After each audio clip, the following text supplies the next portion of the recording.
حسبنا يا ذا الأولى والغنى ويا قوي يا متين يا أرحم الراحمين يا أرحم الراحمين يا أرحم الراحمين فرج على المسلمين يا ربنا يا مجيب أنت السامع القليل ضم الواسع الرحيم فانظر إلى المؤمنين يا أرحم الراحمين يا أرحم الراحمين يا أرحم الراحمين فرج على المسلمين رب اسقنا غيث عنا بالمبارك دوام يدوم في كل عام على مر سنين يا أرحم الراحمين يا أرحم الراحمين يا أرحم الراحمين فرج على المسلمين رب حين شاكرين وتوفانا مسلمين وابعث من الآمنين في زمرات السابقين يا أرحم الراحمين يا أرحم الراحمين يا أرحم الراحمين فرج على المسلمين طه الرسول جد ربنا بالقبول وعملنا له كل سوء رب استجب لي آمين يا أرحم الراحمين يا أرحم الراحمين يا أرحم الراحمين فرج على المسلمين أعطاك ربي جزيل وكل فعل جميل وبك آملنا طويل فجد على الطابعين يا أرحم الراحمين يا أرحم الراحمين يا أرحم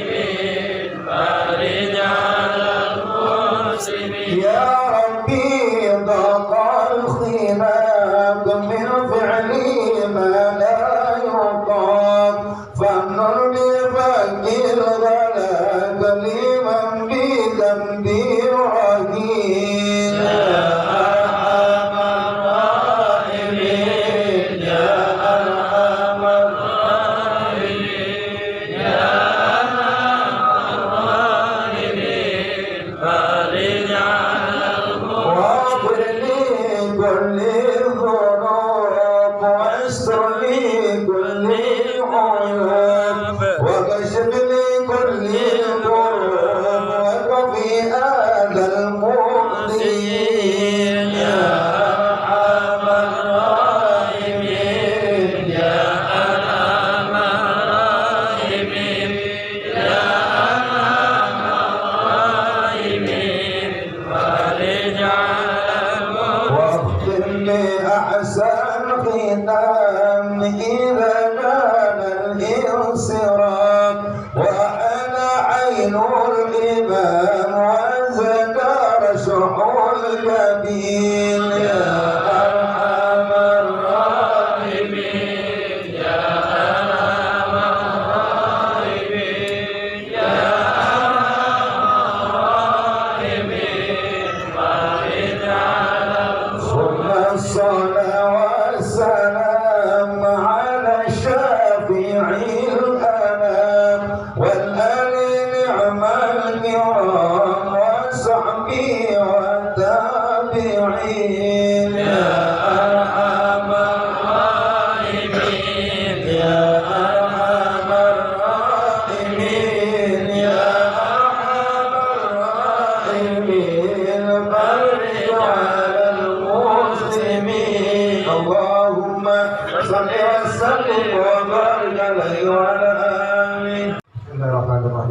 Assalamualaikum warahmatullahi wabarakatuh. Waalaikumsalam warahmatullahi wabarakatuh. Alhamdulillahilladzi atamana bi ni'matil iman wal islam wa nusalli wa nusallimu ala khairil anam sayyidina wa syafiina wa habibina wa maulana Muhammadin wa ala alihi wa sahbihi ajma'in.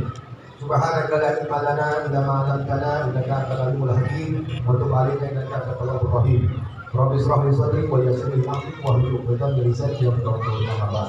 Alhamdulillahirabbil alamin. Puji dan syukur marilah kita sama-sama panjatkan kehadirat Allah Subhanahu wa taala atas nikmat iman, nikmat Islam, nikmat sehat, nikmat panjang umur kepada kita semuanya.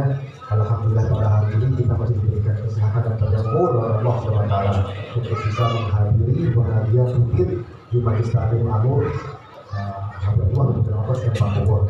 Salawat dan salam tidak lupa kita curahkan kepada Nabi Muhammad sallallahu alaihi wasallam, keluarganya, para kita, kepada kita semuanya, umatnya, insyaallah kita semua di dunia akhirat kita bersama dari Nabi Muhammad sallallahu alaihi wasallam. Amin ya Allah sallallahu alaihi wasallam. Para ulama, para kiai, para asatidz, bapak dan ibu semuanya jamaah Majelis Taklim Anur, wabil khusus para habaib sudah hadir dengan kita, para guru kita, Alhamdulillah bin Abdul Qadir Al-Atas, Alhamdulillah bin Ahmad Al-Atas, Alhamdulillah bin Sahab, dan juga Kiai Safi. Yang kita doakan agar guru kita diberikan kesehatan oleh Allah Taala. Amin. Panjangkan umurnya oleh Allah. Amin. Amin. Dan juga pada hari ini kita doakan juga Al-Khalifah Al-Khalifah bin Husain Al-Abbas kita bisa mengikuti pada kerja ini karena bulan sehat. Mari kita sama-sama bacakan surat Al-Fatihah untuk kesehatan Al-Khalifah Al-Khalifah bin Husain Al-Abbas. Ala hadirin wa ala kulli musallin wa ala ahmad Nabi Muhammad sallallahu alaihi wasallam. Al-Fatihah. Bismillahirrahmanirrahim. Bismillahirrahmanirrahim. Nawaina ta'aluma wa ta'lima lillahi ta'ala.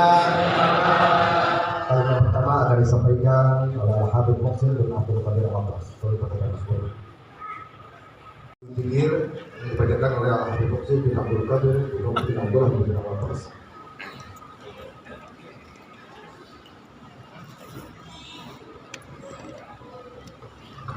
أفضل ما قلت وأنا في قبل لا إله إلا الله لا إله إلا الله لا إله إلا الله اللهم شرف وكرم ومجد وعظم كلمة حقنا عليها أنها يموت وعليها نبعث إن شاء الله تعالى من الآمنين. ربنا فانفعنا بما علمتنا ربي علمنا الذي ينفع. Waalaikumsalam warahmatullahi Bismillahirrahmanirrahim. Wassalatu wassalamu ala Rasulillah sayyidina Muhammad wa ala alihi wa sahbihi wa man wala. Wala haula wala quwwata illa billahil aliyyil azim. Subhanaka la ilma lana illa ma 'allamtana. Innaka antal alimul hakim. Allahumma 'afina min wala'i wa rabbina bi qada'i wa a'udzu bika min syarri ya arhamar rahimin. Hadirin oleh Allah Subhanahu wa taala, khususnya di luar diperdengarkan oleh beliau atas bagaimana kemuliaan dan keagungan daripada peristiwa Isra wal Mi'raj. Tinggal kita sebagai hamba-Nya Allah Subhanahu wa taala, umat yang kita bersama Muhammad sallallahu alaihi wasallam bersyukur kepada Allah. Dengan cara apa? Melaksanakan sholat yang 5 waktu dengan sebenar-benarnya sholat. Sebab apa? Kejadian sholat ini yang begitu besar, peristiwa yang begitu besar yang tidak masuk di akal manusia kecuali dengan iman. Makanya kebanyakan orang, bahkan di zaman Rasulullah sendiri, setelah Rasulullah melaksanakan peristiwa Isra Mi'raj kemudian diperintahkan kembali ke muka bumi ini, banyak orang yang tadinya beriman kepada Rasulullah kemudian diperdengarkan masalah Isra Mi'raj, banyak yang kufur. Ini ujian bagi mereka orang-orang yang beriman kepada Rasulullah SAW. Sebab masalah Isra Mi'raj ini satu hal yang sangat besar, yang sangat agung, nggak bakal masuk akal. Kalau sekarang kita ceritakan kepada orang-orang yang pintar, mau profesor sekalipun ataupun siapa, diceritakan tentang masalah ini, yang berjalan bukan imannya tapi ini otak terlebih dahulu. Tapi kita alhamdulillah diberi oleh Allah Subhanahu wa taala iman yang kuat. Karena yang kita lihat siapa? Ketika dikatakan Subhanallah di asra bi 'abdihi, yang memperjalankan Rasulullah adalah Allah Subhanahu wa taala, maka kita yakini itu akan terjadi dengan qadar wa iradatnya Allah Subhanahu wa taala. Jadi kalau kadang-kadang otak kita ada gangguan nih. Ada aja yang membisikin, masa sih seperti itu? Masa sih orang bisa terbang ke langit nggak pakai pesawat? Masa sih orang bisa terbang ke langit nggak pakai pesawat luar angkasa? Apalagi sampai ke langit ke-7. Kadang-kadang di dalam otak kita yang bermain ini ilmu IPA, ya. Itu singkirkan semua. Ilmu dunia singkirkan semua. Ini yang berbicara tentang ilmunya Allah Subhanahu wa Ta'ala. Makanya ini wajib kita imani. Bahkan tadi beliau pun mengatakan pada siapa orang yang percaya, ya, kemudian tidak percaya dengan peristiwa Isra Nabi Sallallahu Alaihi Wasallam, ini katakan kalau Mi'rajnya baru pasir. Artinya ini berkaitan dengan keimanan kita. Makanya keimanan kita perlu dipupuk. Jadi orang mengaku iman kepada Allah Subhanahu wa Ta'ala bukan hanya sekedar mempercayai adanya Allah, akan tetapi atas semua yang diciptakan oleh Allah Subhanahu wa Ta'ala dan diterangkan oleh Nabi Nabi Muhammad SAW. Jadi keistimewaan ini peristiwa Isra Mi'raj ini hanya diberikan kepada Nabi Muhammad SAW dan tidak diberikan kepada nabi yang lain. Banyak hal yang besar dalam masalah ini, banyak kitab-kitab yang khusus menceritakan tentang peristiwa Isra Mi'raj yang diberikan kepada Nabi Muhammad SAW, termasuk di masjid yang mulia ini, di majlis yang mulia ini biasanya setiap malam Jumat terakhir di bulan Rajab ini kita dibacakan kitab tentang Isra Mi'raj Nabi Sallallahu Alaihi Wasallam, cuma pakai bahasa Arab. Ceritakan yang biasanya baca Maulid, tapi di bulan Rajab malam Jumat terakhir dari maghrib sampai selesai itu dibacakan peristiwa Isra Mi'raj Nabi Muhammad Sallallahu Alaihi Wasallam. Mereka kitabnya guru Habib Muhammad bin Salim bin Habib, Habib Muhammad bin Salim bin Habib, Habib Salim bin Abdullah Syadri. Kalau dia sudah masuk bulan Rajab, beliau menceritakan tentang peristiwa Isra Mi'raj Nabi Muhammad SAW. Begitu juga dengan para guru kita, alim ulama kita, kiai-kiai kita, ajaran-ajaran kita. Agar apa? Agar kita tidak termasuk orang-orang yang membantah keabsahan daripada peristiwa Isra Mi'raj Nabi Muhammad SAW. Peristiwa Isra Mi'raj Nabi SAW itu hal yang sangat besar, yang sangat agung, yang mana bahkan Nabi Sallallahu Alaihi Wasallam ketika turun dari peristiwa itu, ketika menceritakan, orang yang melihat Nabi sendiri, yang mengetahui mukjizatnya Nabi sendiri, banyak yang tidak percaya. Ketika Nabi pulang dikumpulkan oleh orang Quraisy, disampaikan kemudian ceritakan oleh Nabi tentang peristiwa Isra Mi'rajnya. Lalu datang seorang dari Quraisy mengatakan, ya Muhammad, kalau cerita kamu itu benar, coba kamu berdiri di atas gunung itu, bukit. Berdiri di atas bukit, angkat kakimu satu. Kemudian setelah itu, coba angkat satu lagi. Nabi terjatuh, lalu dikatakan oleh orang tersebut, jangan yang kamu mau terbang, angkat kedua kaki kamu saja, tidak di. Makanya di Al-Quran langsung dinas bahwasanya peristiwa ini Allah Subhanahu wa Ta'ala yang melakukannya. Nabi hanya sebagai objek yang diperjalankan oleh Allah Subhanahu wa Ta'ala. Yang terpenting buah daripada itu adalah sholat yang 5 waktu. Jadi kita kadang-kadang maulid hadir, rajaban rajin, bagian sholat keberangan wae. Ini yang terpenting diantaranya, karena sholat ini dikatakan as-sholat mi'rajul mu'min. Sholat ini adalah mi'rajnya seorang mukmin. Ketika Nabi Sallallahu Alaihi Wasallam melaksanakan mi'raj ketemu Allah, kita bisa bertemu dengan Allah Subhanahu Wa Taala, berhubungan dengan Allah Subhanahu Wa Taala dengan apa? Dengan sholat. Karena waktu kita dekat dengan Allah Subhanahu Wa Taala ketika kita bersujud. Ya. Betul. Oleh karenanya, insya Allah setelah masuk dari bulan Rajab ini, berbanyak daripada amalan Rajab yang beristighfar. Kemudian diperbaiki sholat kita, mudah-mudahan kita keluar dari bulan Rajab ini, dosa kita diampuni oleh Allah Subhanahu wa Ta'ala. Dan khususnya kita minta kepada Allah Subhanahu wa Ta'ala di bulan Rajab yang mulia ini, kita minta kepada Allah mudah-mudahan guru kita, orang tua kita, Sayyidul Walid Al-Khalifah dan Ketua Rasulullah SAW dengan keberkahan bulan Rajab ini sehat dari Allah Subhanahu wa Ta'ala. Begitu juga para alim ulama, para kiai, orang-orang tua kita, begitu juga dengan anak-anak kita, mudah-mudahan diberi petunjuk oleh Allah Subhanahu wa Ta'ala di jalan Allah Subhanahu wa Ta'ala, jalan yang diridhoi oleh Allah dan bagi bersama Nabi. Baik, kita akan lanjutkan daripada kajian kita sampai kepada bab mayasyabihu bihi al-mu'allim wal muta'allim min al-adab. Bab yang menerangkan tentang adab yang harus dilakukan oleh seorang guru dan juga seorang murid. Ini yang sama-sama, adab ini harus ada pada seorang guru dan juga pada seorang murid. Yang jadi guru gak boleh merasa jadi guru. Bahkan para alim ulama kita, ajaran-ajaran kita yang kita lihat daripada beliau, selalu beliau ini walaupun sudah alim, merasa dirinya gak punya ilmu. Ini adab yang terpenting. Apalagi orang yang baru belajar. mau soal-soalan ngolahin gurunya, mau menyalahkan orang-orang yang alim sebelumnya. Kenapa banyak orang sekarang anak-anak muda mengkritik kiai-kiai yang sudah besar, yang sudah kita kenal kealimannya, kesolehannya? Kenapa? Karena punya ilmu tapi nggak punya akhlak. Tadi katakan, al-ilmu wal adab. Ilmu itu adalah akhlak. Ketika orang tak punya akhlak berarti ilmunya sedikit. Kita lihat ajaran-ajaran kita, kiai kita semakin alim, beliau justru malah semakin seperti orang nggak punya ilmu. Itu diantaranya yang diperlukan daripada ada orang-orang yang belajar ilmunya Allah Subhanahu wa taala. Sebab orang semakin tawadhu, ilmunya semakin ditambahkan oleh Allah Subhanahu wa taala. Berarti dia mengamalkan daripada ilmunya. Yang pertama, adab yang harus dimiliki oleh seorang murid dan seorang guru adalah al-ikhlasu lillah wa iradatu wajhillahil karim. Waktu ngaji yang diharapkan bukan biar jadi kiai gede nanti dicium semuanya, orang ngasih amplop dan yang lainnya, bukan ini. Apa yang pertama? Mencari keridhaan Allah Subhanahu wa taala. Begitu juga ketika dia menjadi guru, dia ngajar, punya murid, bukan harapan untuk diagungkan orang, akan tetapi dengan harapan apa? Bisa ikhlas karena Allah Subhanahu wa taala. Kata Amar Masyayuta alaihi bin ayatin wal ahadits. Ini jangan kita lihat ke orang lain, lihat pada diri kita. Kalau kita lihat ada orang kok kelihatannya nggak ikhlas seperti itu, belum tentu. Ini hanya diamalkan untuk diri kita. Jangan memandang kepada orang lain karena kita nggak punya bukti. Urusan ikhlas, urusan hati. Sekiranya yang dia keluarkan itu baik, ambil, amalkan buat kita. Sekiranya nggak cocok, tinggalkan. Jangan itu sudah ilmu yang nggak diambil, yang memberi nasihatnya diomongin. Seakan-akan udah kita orang paling alim sedunia. Pada amal masyarakat lain yang ayat wa hadis di hadis syar.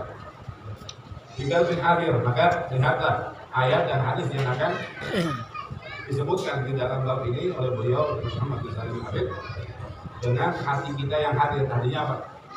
Kita pikirkan, kemudian kita tanam di dalam hati dan kita amalkan.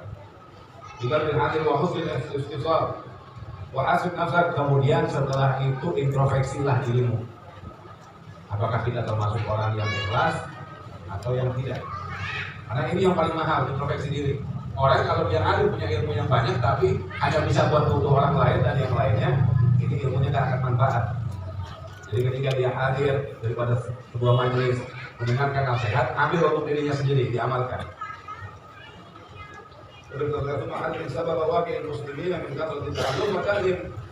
Kemudian pikirkanlah, sebab banyaknya orang-orang muslim yang punya ilmu, dia banyak belajar, dia juga banyak mengajar, ma'akilah amal, tapi amalannya sedikit. Banyak orang seperti ini, gelarnya sudah tinggi, tapi kelakuan bodoh. Banyak yang seperti ini. Makanya kita semua tapi kiai dan manusia ini. Kenapa? Karena kita lihat tidak sesuai dengan ilmunya banyak, ngaji di mana-mana, gelarnya hebat, tapi korupsi. Ilmunya banyak, gelarnya hebat, tapi merkosa santri, santriwatinya sampai hamil. Kenapa? Karena dia punya ilmu tapi tidak punya berkah daripada ilmunya. A'udzu. Wal amal wal barakah wa talatu samaratin wal. Kemudian hilangnya harapan yang didapatkan oleh seorang yang mencari ilmunya Allah Subhanahu wa taala. Bada'u fal ilmu nafsuhu, bahkan ilmunya sendiri yang dia tahu kalah dengan hawa nafsunya. Wa dan suluk wal fikr, kemudian suluk dan apa yang dia jalankan dan pemikirannya ini tidak jelas. Kalau Allah Subhanahu wa taala ala lillahi dinul khalis, Allah Subhanahu wa taala katakan bukan. Agama itu hanya milik Allah Subhanahu wa taala, kepada Allah, minta kepada Allah Subhanahu wa taala. Qala azza wa jalla, "Wa ma umiru illa liya'budullaha mukhlishina lahu din." Bukanlah kita diperintahkan oleh Allah Subhanahu wa taala untuk menyembah Allah Subhanahu wa taala secara ikhlas hanya kepada Allah Subhanahu wa taala. Wa qala ta'ala Allah Subhanahu wa taala, "Man kana yuridu harsa dunya wa harsa akhirah, nasib lahu bi harsihi wa man kana yuridu harsa dunya nutihi minha wa ma lahu bil akhirati min nasib." Ini ancaman bagi saya. Orang yang ngomong di tempat ini, para mu'alim, para mubalim, lihat apa dikatakan oleh Allah Subhanahu wa taala. Man kana yuridul harza akhirat, barang siapa orang yang menginginkan balasan di akhirat, nazid lahu bi harfihi, maka Allah akan memberinya kepadanya yang lebih. Kalau dia pengennya akhirat, maka dunianya pun diberikan oleh Allah Subhanahu wa taala. Jadi ketika dia berdakwah, ketika dia mengajar yang diinginkan hanya kepada Allah Subhanahu wa taala, maka Allah akan berikan kebaikan di dunia, di akhiratnya, plus ditambah di dunianya. Makanya banyak kalau orang ini yang soleh, yang alim, yang karena Allah Subhanahu wa taala rezekinya banyak. Tapi tidak dijadikan itu sebagai simpenannya. Kadang-kadang ada orang perlu dikasih, orang perlu dikasih semuanya. Enggak takut, rezekinya hilang. Akhirat itu tahu biharti wa man kana yuridu hadza dunya nu'tihi minha wa ma lahu fil akhirati min nasib. Tapi kalau orang yang di dunia dianggap ulama tapi yang dicarinya hanya dunia, dia jual agamanya, dia jual ilmunya dengan keinginan dunia, dia di akhirat tidak bakal dapat bagian apa-apa. Yang dia ceritakan dari kemuliaan seorang ulama dan yang lainnya, padahal di akhiratnya kosong. Yang dia dapatkan hanya di dunia. وقال تعالى من كان يريد العاجلة عجلنا له فيها ما نشاء لمن نريد ثم جعلنا له جهنم يصلاها ومن أراد الآخرة وسعى لها سعيها وهو مؤمن فأولئك كان سعيهم. Ini juga ancaman bagi orang yang mau di dunia, dia mau jadi ulama tapi yang dipikirkannya hanya apa? Banyak sekarang orang seperti itu. Ini yang awam ya, orang yang nggak ngerti. Nah, sekarang kamu pesantren nih. Nanti kalau kamu udah besar bisa ceramah, banyak orang yang masih duit, banyak nanti orang tidak mau dihormati sama orang. Ini lihatnya sudah tidak baik. Jadi ketika kamu masukkan anak di pengajian, masukkan pesantren dengan niatan apa? Supaya kamu jadi anak yang soleh. Ini sih. Ayuhul masykurah. Wandur kaifa raddaba al-iman al-akhirah. Lalu lihatlah bagaimana Allah Subhanahu wa taala menyusun. Raddaba al-iman al-akhirah ada mujarrad iradah dunia. Allah menetapkan bahwasanya orang yang ketika dia berdakwah, ketika dia mencari ilmu hanya ingin senangan di dunia, maka di akhirat akan diharamkan kebaikan. Tapi kalau orang niatnya akhirat, dunianya akan diberikan oleh Allah Subhanahu wa taala. Aslat am lam tasur wa ja'ala iradatul akhirah makrunatan bis-sa'yi. Kemudian dijadikan akhirat untuk urusan akhiratnya ini dibarengi dengan usaha yang keras. Makanya kita lihat para alim ulama, ajaran kita bisa, masya Allah, bisa didengar. Ini bukan hal yang gampang. Jangan dikira kiai ajangan abaib ini enak-enakan. Bisa sampai sekarang didengar omongannya, bisa apa? Ujiannya gede. Jangankan kita, jangankan orang biasa, Rasulullah pun yang itu benar-benar utusan Allah Subhanahu wa taala dikatakan beliau adalah seorang kahin, seorang tukang sihir. Padahal sudah dilihat oleh mereka mujizatnya baginda Nabi Muhammad SAW, lalu mereka katakan apa? Oh, ini sihir. Itu Nabi Muhammad. Apalagi orang-orang yang setelahnya yang hanya ikut dengan Nabi Muhammad. As-salat am lam tahsur wa ja'ala iradatul akhirati makrunatan bisailaha, dan dijadikan keinginan untuk mendapatkan kesenangan di akhirat ini adalah modal utamanya dalam berdakwah. Kalau Rasulullah SAW, la tada'anna mul'ilma li'bahu bihi ulama wa li'umaru bihi sufaha wa li'tasrifa bihi wujuhun nas ilaikum wa man ja'ala dhalika fahuwa finnar. Nabi melarang orang yang mencari ilmu dengan niatan untuk apa? Biar didengar sama orang. Ayo, anak kita masukin pesantren biar apa? Nanti kalau dia jadi orang alim, dia bisa didengar orang, dia bisa dilihat orang, dia dipandang orang, dia dapat dunia, dia dihormati orang. Kalau niatnya seperti ini, bahwa finnar, maka orang itu justru bukan dapat keridhaan Allah, akan tetapi mendapat kemurkaan Allah Subhanahu wa taala. Akhrajahu Ibnu Majah min hadits Jabir bi isnad sahih wa qala sallallahu alaihi wasallam, la'ana bi dajjal, akhwafu alaikum min ad-dajjal. Faqila wa ma dzalika? Qala min a'immatul mudillin. Nabi sallallahu alaihi wasallam mengatakan, aku ini lebih khawatir kepada umatku dibanding Dajjal. Dajjal ini sesuatu hal yang menakutkan, tapi Nabi ada yang lebih khawatir lagi. Apa itu? Yang dari umatnya ini menjadi ulama-ulama yang su. Alhamdulillah. Jadi ulama-ulama yang su yang menjadikan apa? Ilmunya ini bukan menjadikan dia tambah takut kepada Allah, akan tetapi menjadikan alat sebagai mencari kesenangan di dunia.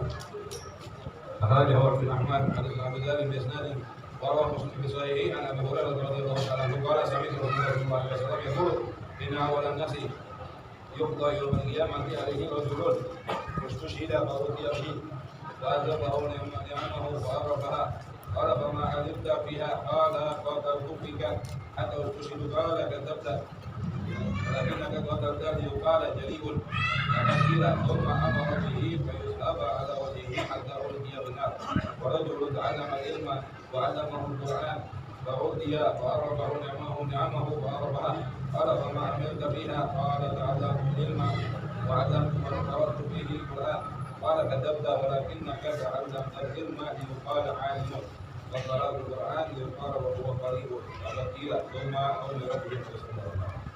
Di antaranya juga ancaman. Sebenarnya orang yang ngomong itu lebih banyak diancam. Kami yang berbicara, kami yang mengajar kepada orang lebih banyak diancam oleh Allah Subhanahu wa taala. Agar apa? Ketika apa yang kita sampaikan ini murni karena Allah Subhanahu wa taala. Jadi jangan dianggap ulama ini enak, oh ulama enak datang ke sini dapat amplop, datang ke sini dapat. Kalau nggak ikhlas diancam oleh Allah Subhanahu wa taala. Kalau berbicara kepada Allah Subhanahu wa taala karena apa yang dia katakan menyambung tidak dari baginda Nabi Muhammad SAW. Ketika umat dia mendengarkan kemudian tidak mengamalkan ini biasa. Tapi kalau ulama yang mengerti ilmu tidak mengamalkan yang kemudian dikatakan ulama su lebih parah daripada dajjal. Karena banyak sekarang kita lihat ulama-ulama namanya saja ulama tapi kelakuannya lebih busuk daripada orang-orang fasik. Nah, Allah makanya para habaib, para alim ulama sering mendoakan di tempat ini, di mimbar ini dengan berkata dari Allah bin Muhammad Al-Qas, kami pun yang berdiri di sini minta didoakan ya. Mudah-mudahan kita bisa menjadi orang-orang yang ikhlas. Kita berdoa karena Allah Subhanahu wa taala dan berdirinya kami di tempat ini minta keberkahan daripada Allah bin Muhammad Al-Qas. Mudah-mudahan apa yang kami ucapkan bisa kami amalkan. Wassalamualaikum warahmatullahi wabarakatuh. Insyaallah ya, semoga ilmu yang disampaikan oleh kita akan dapat bermanfaat yang kita nanti dalam perjalanan. Kalimat terakhir akan disampaikan oleh Al-Habib Hasan bin Ahmad bin Sa'ad. Assalamualaikum warahmatullahi wabarakatuh. Waalaikumsalam warahmatullahi Bismillahirrahmanirrahim. Alhamdulillahirabbil alamin wassalatu wassalamu ala sayyidina Muhammad Miftahi babi rahmatillah adada ma fi ilmillah salatan wa salaman daimaini bidawami mulkillah wa ala alihi wa sahbihi wa man walah. Alhamdulillah hadirin hadirat, semoga kita mendapatkan keberkahan dari Allah Subhanahu wa taala. Wabil khusus khalifah kita doakan Al-Habib Abdullah bin Husain Al-Attas diberi kesehatan, panjang umur, sehat walafiat, diberi keberkahan guru-guru kita Al-Habib Muhsin bin Abdul Qadir Al-Attas, Al-Habib Abdurrahman bin Syihab, Al-Habib Umar bin Ali, Al-Habib Faisal Al-Attas dan juga para habaib, para alim ulama. Semoga guru-guru kita diberi keberkahan oleh Allah Subhanahu wa taala. Amin ya rabbal alamin. Alhamdulillah kita melanjutkan kajian kita di dalam Asy-Syama'il Al-Muhammadiyah, yaitu menjelaskan tentang sunnah-sunnah Nabi kita Nabi Muhammad sallallahu alaihi wasallam agar kita menjadi hamba yang bertakwa kepada Allah Subhanahu wa taala. Apa itu takwa? Takwa itu adalah menjalankan perintah Allah, imtithalu amrillahi wa ta'zimuhu, menjalankan perintah Allah dan mengagungkan perintahnya Allah Subhanahu wa taala. Apa maknanya mengagungkan? Yaitu menjalankan perintah Allah, ibadah yang wajib, dan mengagungkan perintahnya Allah, yaitu ibadah yang sunnah. Jadi ibadah yang sunnah itu adalah perintahnya Allah. Jangan direndahkan, jangan dianggap biasa. Jadi yang sunnah itu adalah perintahnya Allah ya. Hanya saja tidak wajib hukumnya, namun diperintahkan oleh Allah Subhanahu wa taala. Itu adalah ketakwaan ya, menjalankan perintahnya Allah dan mengagungkannya, mengagungkan perintah Allah walaupun yang hukumnya tidak wajib. Ini baru menjadi hamba yang benar-benar bertakwa kepada Allah Subhanahu wa taala. Karena merendahkan sunnah itu hukumnya kafir. Dijelaskan di dalam kitab Sulamut Taufik berpenjelasan tentang apa saja perkataan-perkataan yang membuat orang menjadi murtad Di antaranya adalah merendahkan sunnah-sunnahnya Nabi kita Nabi Muhammad. Di antaranya jika orang mengucapkan saya tidak mau melakukannya walaupun sunnah, saya tidak mau menjalankannya walaupun sunnah, ya, mengucapkan seperti ini kalau niatnya merendahkan sunnahnya Nabi Muhammad Sallallahu Alaihi Wasallam, hukumnya kafir, bukan haram lagi, ya. Ini ibadah cuma sunnah saja. Ya, kalau yang seperti ini hati-hati ucapan yang seperti ini. Kalau niatnya merendahkan sunnahnya Nabi Muhammad Sallallahu Alaihi Wasallam, itu hukumnya murtad. Naudzubillah min dzalik, ya. Mengapa? Karena semua sunnah-sunnahnya Nabi Muhammad Sallallahu Alaihi Wasallam diridhoi, diperintahkan oleh Allah Subhanahu wa Ta'ala. Laqad kana lakum fi Rasulillahi uswatun hasanah. Yang pada diri Rasulullah terdapat tauladan yang baik, pelajaran contoh yang baik. Liman kana yarjullaha, bagi orang yang ingin mendapatkan ridhonya Allah, ingin mendapatkan ridhonya Allah, ikuti Nabi kita Nabi Muhammad.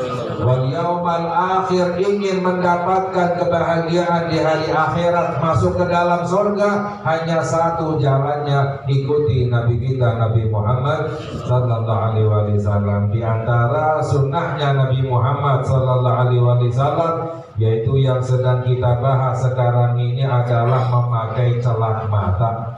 Telah kita kaji sebagian hadisnya.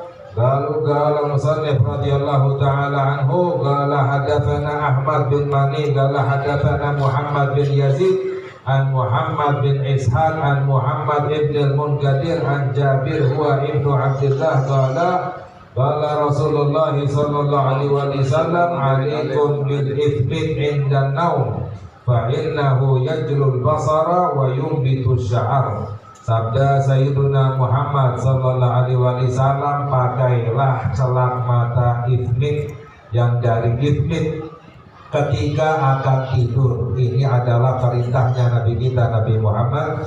Sunnah hukumnya orang yang memakai celak mata untuk mengikuti sunnahnya Nabi Muhammad Sallallahu Alaihi Wasallam mendapatkan ridhonya Allah Subhanahu wa Ta'ala. Alaikum bil ithmit inda naum, karena memakai celak mata yang dari ithmit itu yajlul basar, akan menerangkan pandangan, menajamkan pandangan, wa yumbitu sya'ar, dan menumbuhkan bulu mata, ya, karena bulu mata itu menyehatkan mata. Caranya adalah dengan memakai ithmit ketika akan tidur, karena lebih masuk ke dalam mata, lebih bermanfaat. Qala hadatsana Qutaibah bin Sa'id qala hadatsana Bishr ibn al-Mufaddal an Abdullah bin Uthman bin Khutayb an Sa'id bin Jubair an Ibn Abbas qala Rasulullah sallallahu alaihi wasallam, inna khaira anhalikum al-ithmit yajlul basara wa yumbitu sya'ara. Dalam hadis yang lain sabda Nabi Muhammad sallallahu alaihi wasallam, sebaik-baiknya celak mata itu adalah ithmit, karena itu yang dapat menerangkan pandangan dan menumbuhkan bulu mata. Lalu hadis yang terakhir, kala Rasulullah sallallahu alaihi wasallam, alaikum bil ithmit. Qala hadatsana Ibrahim ibn Mustarir al-Basri qala hadatsana Abu Asim an Uthman ibn Abdul Malik qala Rasulullah an Salim an Ibnu Umar qala Rasulullah sallallahu alaihi wasallam, alaikum bil ithmit fa innahu yajlul basara wa yumbitu sya'ar. Dalam riwayat, jadi banyak riwayatnya, bahwa Nabi Muhammad Sallallahu Alaihi Wasallam bersabda, pakailah celak mata ithmit, karena itu yang dapat menerangkan pandangan dan menumbuhkan rambut. Jadi ini adalah perintahnya Nabi kita Nabi Muhammad Sallallahu Alaihi Wasallam. Semoga Allah memberikan hidayah kepada kita, dijadikan kita hamba-hamba yang bertakwa kepada Allah. Semoga kita mendapatkan ridhonya Allah, menjadi hamba-hamba yang dicinta oleh Allah, dicinta oleh Sayyidina Muhammad Sallallahu Alaihi Wasallam. Amin ya rabbal alamin. Walhamdulillah. Wassalamualaikum warahmatullahi wabarakatuh.